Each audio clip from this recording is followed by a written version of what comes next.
Sorotan lain, sidang gugatan Citizen Lawsuit ijazah Jokowi digelar di Pengadilan Negeri Surakarta, Jawa Tengah dengan agenda pembuktian. Kuasa hukum Jokowi tengah memikirkan opsi pinjam barang bukti apabila di persidangan diminta menunjukkan ijazah asli Jokowi. Tak seperti biasa, persidangan gugatan Citizen Lawsuit dipenuhi pengunjung. Melalui kuasa hukumnya, pihak penggugat meminta pengadilan agar dilakukan pencocokan ijazah, sementara pihak Jokowi mempertimbangkan untuk meminjam ijazah dari Polda Metro Jaya. Saudara saksi tadi sudah menerangkan mengenai adanya ijazah yang pernah dimuat di sosial media, dimuat oleh Dian Sandi, betul begitu ya kesaksian saudara ya? Iya betul, betul Pak ya. Apa yang saudara lihat berbeda dengan yang dipunyai oleh ijazah kakaknya saudara ini?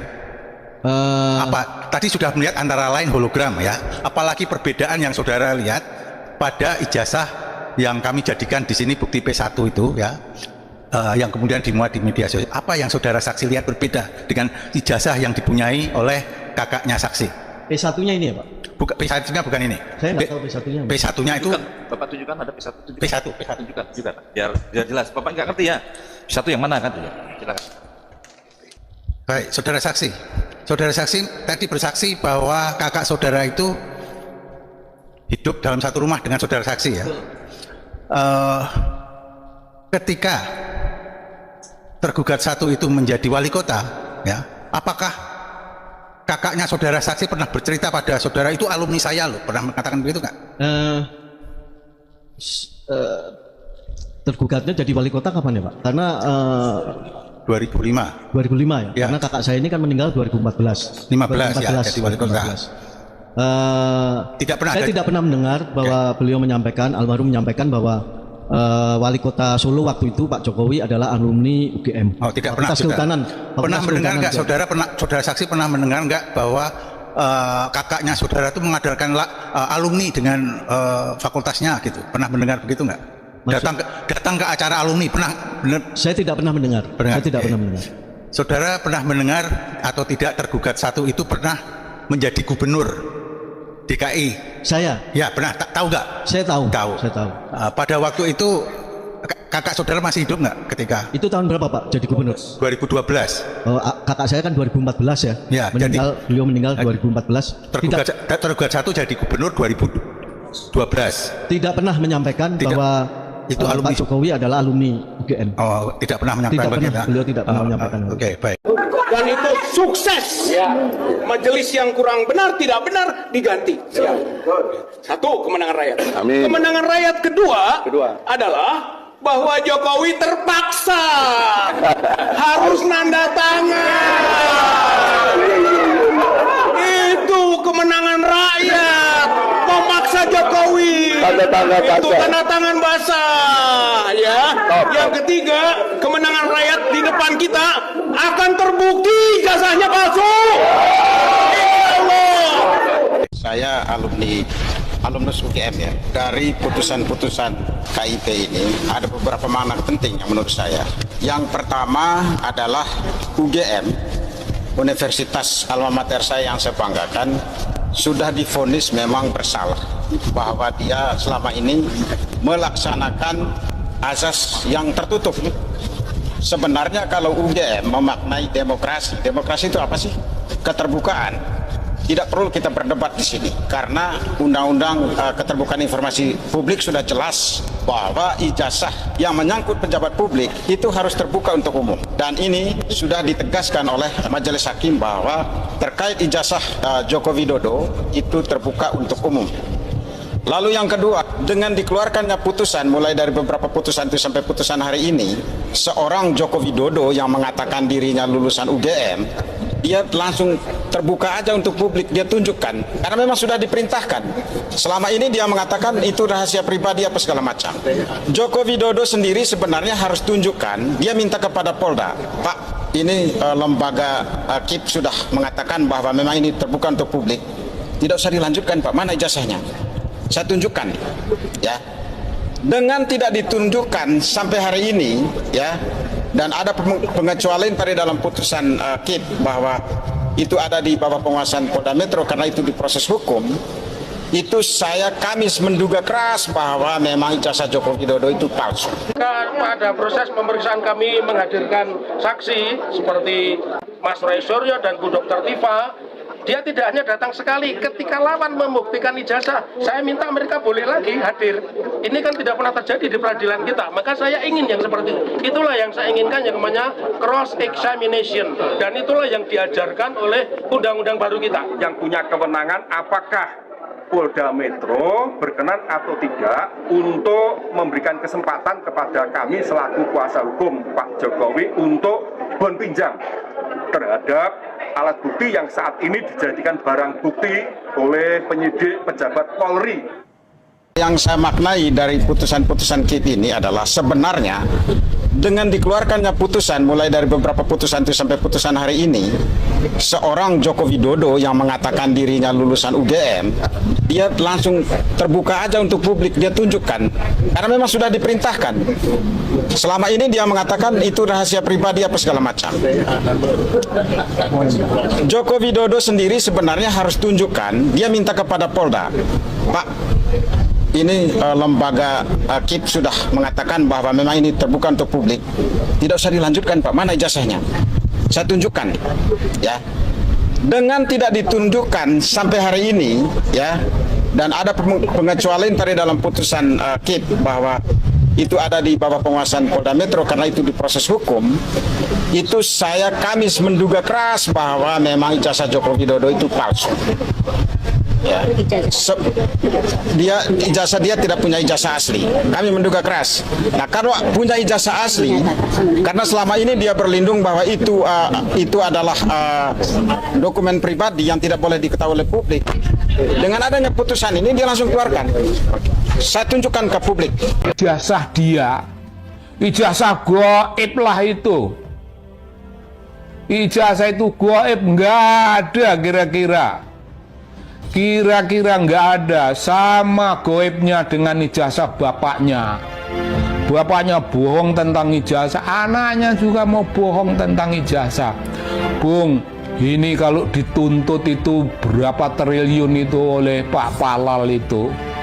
Pak Palal itu menuntut, sekian triliun.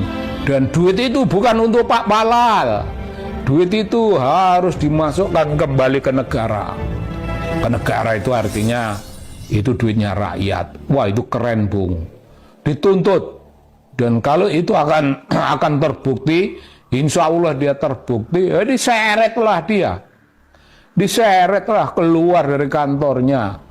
Apa maksudnya? Yaitu kata lengser. Lengser, Bung. Dilengserkan, bukan lengser karena sudah sampai waktunya, tapi dilengserkan, dibikin lengser, dibikin tidak relevan sama sekali, karena sekarang pun dia sudah tidak relevan. Nah, ngaku-ngaku ini, Bung, ngaku-ngaku sekolah di Santo Yusuf, itu sekolah elit yang tidak mungkin. Dia main di halaman sekolah itu pun mungkin diusir sama murid-murid di situ. Siapa kau? Siapa kau? Kok kau ada di sini? Ini sekolahan, ini sekolahan gue. Lo nggak boleh ikut-ikut sini. Lo main di halaman, Bung. Mungkin digusur lah sama orang-orang. Mana bisa ngaku-ngaku kayak begitu. Jadi dia udah bohong tentang itu dan bohong tentang begitu banyak hal yang lain. Bohongnya bohong, Bung. Bung, jangan keliru. Saya ingin mengingatkan lagi kepada ada mak-mak yang tidak sudi omongan sama si Samsul. Ada mak-mak, gah, malas, gah. Wah, kayak gitu. Waduh, Bung, wakil presiden Republik dibegitukan oleh warga negara, oleh mak-mak, Bung. Ada sebuah pernyataan dari seorang politisi Partai Golkar yang bilang bahwa isu ijazah Gibran ini sulit untuk diselamatkan dan saatnya lempar handuk. Posisi Gibran ini sudah kepepet banget, ya nggak sih? Dan yang paling tidak disangka oleh Gibran adalah ketika seorang menteri, anak buah Presiden Prabowo, ternyata malah membantu sepak terjang Roy Suryo dan kawan-kawan. Hal ini diungkap oleh Roy Suryo dalam konferensi pers setelah pertemuannya di kantor Kementerian Pendidikan Dasar dan Menengah Kemendikdasmen. Jadi Roy Suryo ini menghubungi langsung Menteri Mendikdasmen Abdul Mukti lewat WA, yang kemudian direspons oleh Pak Menteri dengan menginstruksikan jajarannya untuk membantu penyediaan data buat Roy Suryo dan kawan-kawan. Sehingga pada hari itu, Roy Suryo bisa langsung bertemu dengan pejabat terkait dan bahkan mendapatkan berbagai data baru. Seperti adanya fotokopi rapor Gibran dari Orchid Park Secondary School kelas 10 dan 11 yang menurut Roy Suryo berbeda tahunnya dengan riwayat pendidikan Gibran yang resmi. Kemudian terkait surat penyetaraan pendidikan SMA Gibran, Roy Suryo menyebutnya sebagai keajaiban dunia ke-9. Antara lain karena bentuk suratnya yang hanya merupakan surat keterangan, bukan surat keputusan. Kemudian salah satu rekan Roy Suryo, Rismon Sianipar, memberikan pertanyaan, kalau surat keterangan itu setara dengan ijazah SMA, bisa nggak kita pakai untuk melamar pekerjaan? Yang dijawab tidak oleh para hadirin di sana. Pihak Roy Suryo mendesak Kemendikdasmen untuk membuktikan adanya kajian akademis sebagai dasar diterbitkannya surat keterangan penyetaraan pendidikan SMA Gibran. Jika memang tidak bisa memberikan bukti, ya ditarik atau dicabut saja surat itu oleh pihak kementerian. Jika surat itu... Ya, halo teman-teman, selamat datang di channel Dewa Politik. Poros utama diskusi kritis, tajam, mandiri, dan objektif dalam membedah realitas politik serta penegakan hukum di tanah air. Sahabat Dewa Politik, di seluruh penjuru Nusantara, mari kita merenung sejenak mengenai sebuah pertanyaan mendasar yang menjadi pilar utama sebuah bangsa. Apa sesungguhnya arti sebuah kejujuran, integritas, dan transparansi bagi seorang pemimpin tertinggi di sebuah negara demokrasi yang sehat? Ya, dalam sistem ketatanegaraan yang menganut asas kedaulatan rakyat, rekam jejak moral dan keabsahan administratif seorang pejabat publik adalah harga mati yang sama sekali tidak bisa ditawar ataupun dikompromikan. Pemimpin adalah cerminan dari hukum itu sendiri. Namun, apa yang terjadi jika fondasi paling fundamental dari seorang kepala negara dan wakil kepala negara, yakni validitas riwayat pendidikan mereka, terus-menerus diguncang, digugat, dan diuji secara terbuka di hadapan meja hijau? Hari-hari ini, publik kembali disuguhkan pada sebuah drama hukum dan politik yang memiliki urgensi sangat krusial bagi masa depan bangsa. Sidang gugatan Citizen Lawsuit atau gugatan warga negara terkait dugaan keaslian ijazah Presiden Joko Widodo yang digelar di Pengadilan Negeri Surakarta kini telah memasuki babak baru yang sangat menentukan, yaitu agenda pembuktian. Di dalam ruang sidang, kita menyaksikan sebuah manuver hukum yang cukup memicu polemik dan tanda tanya besar di benak masyarakat. Pihak kuasa hukum kepresidenan diketahui tengah mempertimbangkan opsi untuk mengajukan pinjam pakai barang bukti berupa ijazah asli, yang secara mengejutkan diklaim saat ini berada di bawah penguasaan serta penyidikan pihak Polda Metro Jaya. Kontradiksi ini tentu melahirkan spekulasi yang liar di ruang publik. Mengapa sebuah dokumen akademik, sebuah bukti kelulusan tingkat tinggi dari universitas ternama yang seharusnya menjadi kebanggaan intelektual dan disimpan dengan rapi, justru harus tertahan dalam ranah penyidikan hukum pidana? Secara yuridis dan berdasarkan kacamata hukum keterbukaan informasi, Komisi Informasi Publik atau KIP sebenarnya telah mengeluarkan putusan krusial.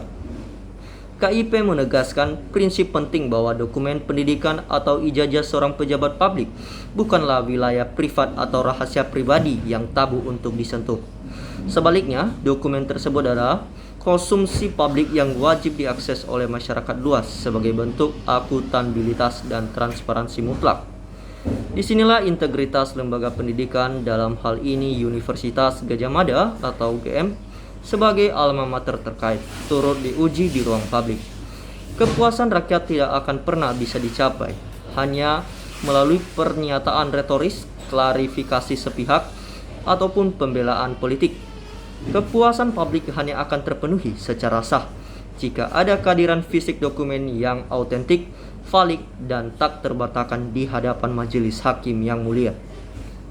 Sebab dalam asas hukum, keraguan yang dibiarkan menggantung tanpa jawaban konkret hanya akan melahirkan ketidakpercayaan massal terhadap institusi negara. Sahabat Dewa Politik yang cerdas, ketidakpastian hukum ini ternyata memiliki efek domino yang tidak kalah mengguncang stabilitas politik nasional. Badai sorotan kini tidak hanya menerpa sang ayah, melainkan juga mengarah tajam kepada Wakil Presiden Gibran Rakabuming Raka. Isu lama seputar keabsahan latar belakang pendidikan luar negerinya kembali mencuat ke permukaan dengan tensi yang jauh lebih tinggi dan analisis yang lebih mendalam. Pergerakan ini dipicu oleh aksi berani dari pakar telematika Roy Suryo bersama rekan-rekan sejawatnya yang melakukan langkah konstitusional dengan mendatangi dan berkoordinasi langsung dengan Kementerian Pendidikan Dasar dan Menengah atau Kemendikdasmen. Langkah strategis tersebut membuahkan hasil yang cukup mengejutkan publik, yaitu ditemukannya salinan dokumen baru yang diduga kuat merupakan laporan hasil belajar atau rapor masa sekolah Gibran di Orchid Park Secondary School, Singapura. Yang menjadi perdebatan sengit di antara para ahli hukum dan analisis politik adalah adanya ketidaksesuaian kronologis tahun ajaran dan sinkronisasi data kelulusan jika disandingkan dengan riwayat pendidikan resmi yang selama ini dipublikasikan kepada masyarakat. Tidak berhenti di situ.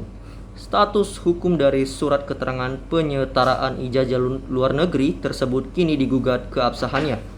Publik dan para pakar mempertanyakan, apakah sebuah surat keterangan biasa memiliki kekuatan hukum formal dan material yang setara dengan ijazah nasional untuk memenuhi syarat sah pencalonan dalam hukum tata negara kita?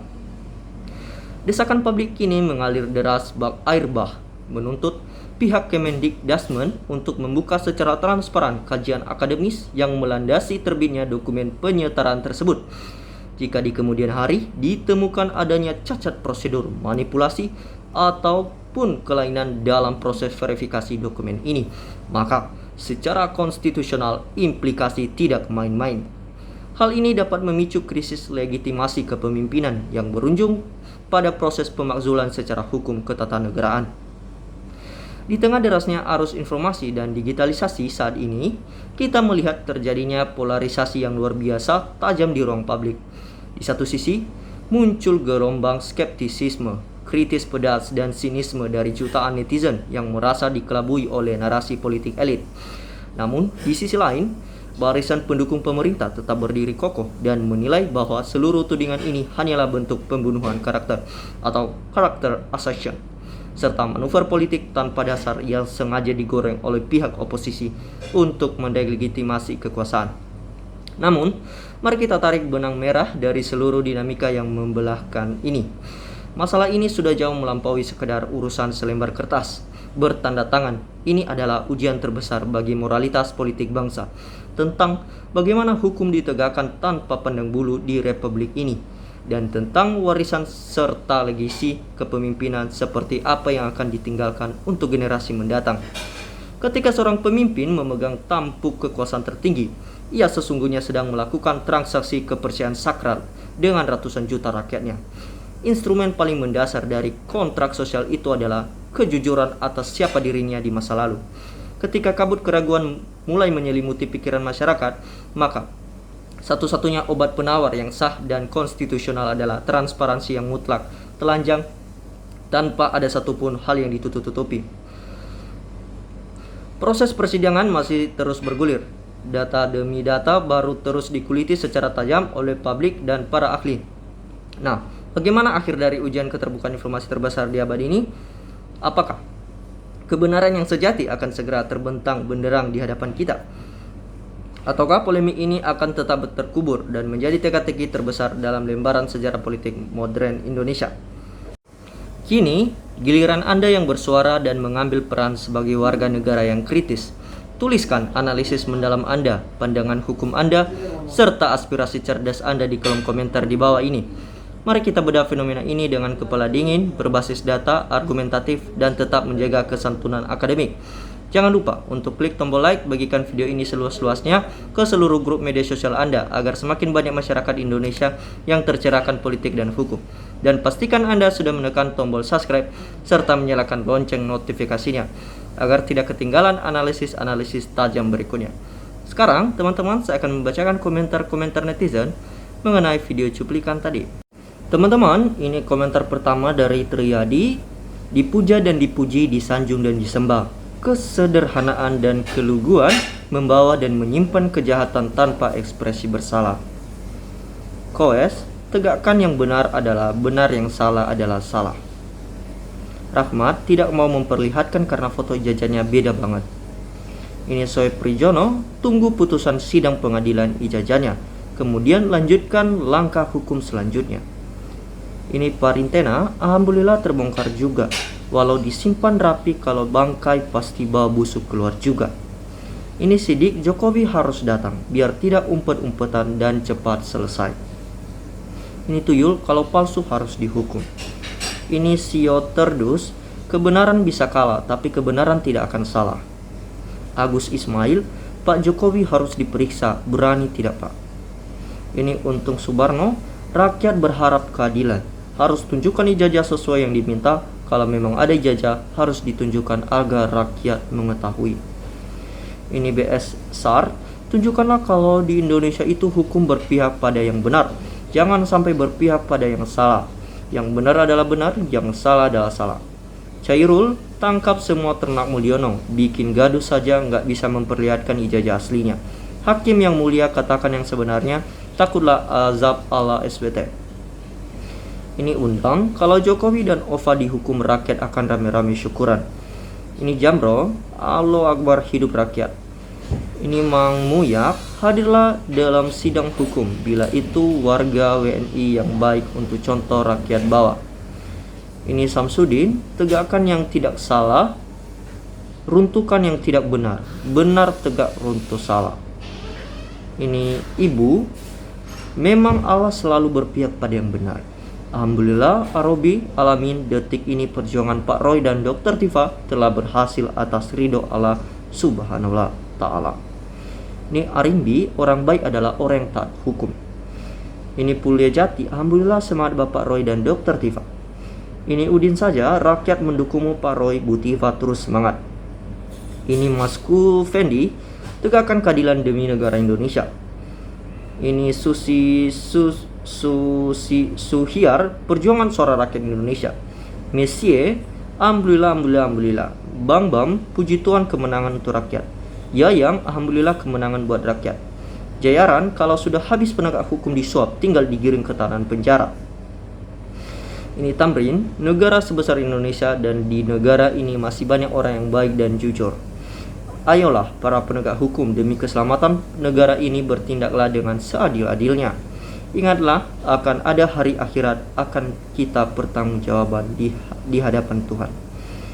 Ini Indra Budi, Allah SWT tidak pernah tidur dan malaikat selalu mencatat semua perbuatan umatnya, dan baik maupun buruknya, salah maupun yang benar, maka setiap kebohongan tetap disimpan dan ditutupi serapi apapun tetap terbongkar juga. Ini user, setuju rakyat Indonesia. Ini Joko Cah, hukum harus ditegakkan, yang memasukkan ijazah dihukum berat. Kembalikan gaji dan fasilitas negara telah diberikan harus disita. Juga pengacara plus termus, semua harus dihukum agar jerah, termasuk Kapolri, Rektor UGM. Ini MP, kebenaran harus digaungkan. Ini Nur, katakan salah jika salah, Allah bisa murka jika melindungi yang salah. Ini Atiro, Bung Roy dan Dr. Tifa pahlawan bangsa yang mempertaruhkan nyawa jika raga dan harta untuk menguak kebenaran. Semangat Bung Suryo dan Dr. Tifa. Ini Dewi, alhamdulillah. Ini Ferry, yang bawa ke Jakarta siapa? Dan yang menyalurkan Jokowi jadi gubernur dan presiden siapa? Mereka juga harus bertanggung jawab atas kasus ini. Kalau benar ijazahnya palsu, negara harus menarik semua tunjangan yang ada saat ini. Dan JKW harus mengganti semua yang sudah diberikan kepadanya karena atas kepalsuan ijazahnya. Ini Supar, kita berharap kepada kekuasaan ala SWT yang tidak pernah tidur. Ya teman-teman, demikianlah komentar-komentar netizen mengenai video cuplikan tadi. Terima kasih telah menyimak video ini dari awal hingga akhir. Salam NKRI, salam sehat, harga mati.